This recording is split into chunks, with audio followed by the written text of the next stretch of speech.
Mu kinyejana cya 20 abahanga mu by'ikirere batangiye kurota ikintu kidasanzwe ndetse yewe kitazanabangamirwa n'ikirere cy'isi. Inyuma y'aho amashusho y'inyenyeri zo mu kirere cyacu kiswe nka atmosphere mu ndimi z'amahanga agaragazaga amabara menshi asa n'ahindagurika kandi atagaragara neza,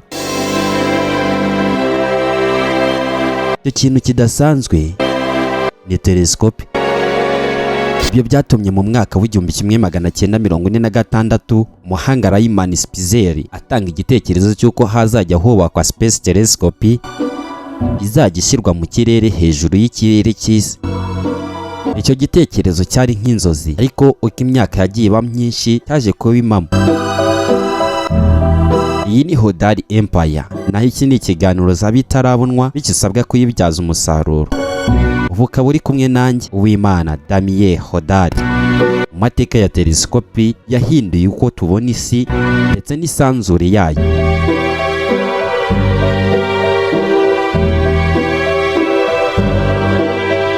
Mu myaka yo mu 1970 ikigo bita NASA ku bufatanye na European Space Agency byatangije umushinga wo kubaka telescope izajya izenguruka isi, na yindi ni Hubble Space Telescope. Telescope yahawe iri zina mu rwego rwo guha icyubahiro umuhanga Edwin Hubble wagaragaje bwa mbere mu mateka ko isanzure rigenda ryaguka kandi ko hari galaxy ziri hanze ya Milky Way Galaxy ari nayo galaxy isi biherereyemo. Ibyo byabayeho aho ku itariki ya 24 Mata mu mwaka w'1990 Hubble Telescope yoherejwe mu kirere na kompanyi Space Shuttle Discovery SDS Sat-1 mission. Muri icyo gihe isi yose yari ifite icyitwa amatsiko. Uko wabyumvishe, telescope Hubble Space Telescope yoherejwe mu kirere na kompanyi Space Shuttle Discovery SDS Sat-1 mission. Gusa nyuma yo koherezwa mu kirere yabonye ko hari ikibazo gikomeye, aho yabonye ko indorerwamo yayo primary mirror yari ifite ikosa rito cyane ku kubumburwa, mirror flaw mu ndimi z'amahanga. Icyo kibazo cyanatumaga amashusho asa n'adasobanutse ndetse ari n'igisebo gikomeye kuri kompanyi yari yayohereje muri icyo kirere. Aho mu mwaka w'1993 hakozwe ikizwe mu ndimi z'amahanga nka servicing mission ya mbere n'icyo kigo SDS 61 mission. Kuva ubwo abajyanama mu byerekeye ikirere bashyiraho ibikoresho byashobora gukosora iryo kosa ryagaragazaga amashusho nk'adasobanutse, nk'uko umuntu yakambara ikizwi kuri ubu ngubu nk'amadarubindi. Kuva ubwo telescope ya Hubble yatangiye kohereza amashusho asobanutse ndetse atarigeze anaboneka bwa mbere, yari akataraboneka. Byerekeye siyansi, Hubble Space Telescope yifashishwe mu bintu byinshi bikomeye kandi bifite agaciro, byiganjemo kumenya imyaka y'isanzure, aho yafashije abahanga kubara neza uko isanzure rifite imyaka hafi miliyari zirenga 13,000, kwemeza neza ko isanzure rigenda ryihuta ryaguka accelerating expansion mu ndimi z'amahanga.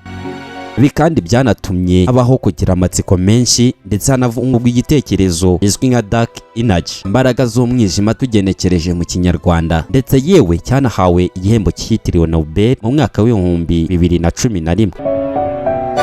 Gufata amashusho ya galaxy za kure cyane, aho twavuga amashusho nka Hubble Deep Field mu mwaka w'1995, ndetse yewe yanerekanye ibihumbi bya galaxy mu gace gatoya cyane kagize ikirere.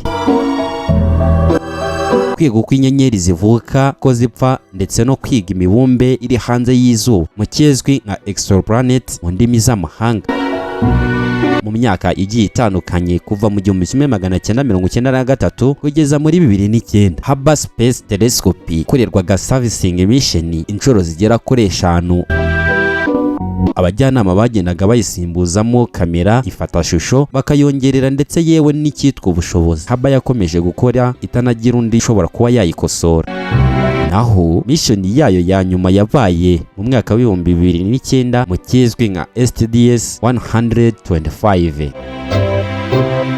Mu myaka irenga 30, Hubble Space Telescope mu kirere yafashe icyitwa amashusho arenga miliyoni imwe yifashishijwe mu nyandiko za science, yahinduye uko abantu babona isanzure, ari nako tuyibona kuri uno munsi wa none.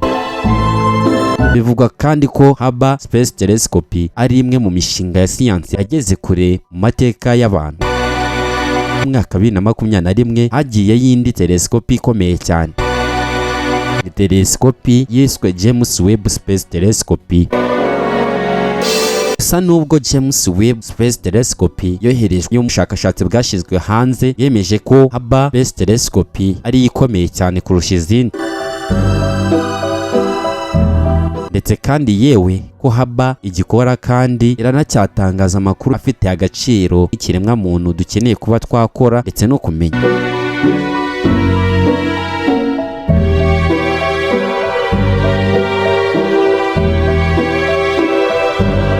Hubble itwigisha ko amakosa ashobora gukosorwa. Ubufatanye bw'ibihugu bushobora guhindura amateka. Ubumenyi nabwo bushobora kutugeza kure cyane ndetse no hanze y'ikirere cyacu.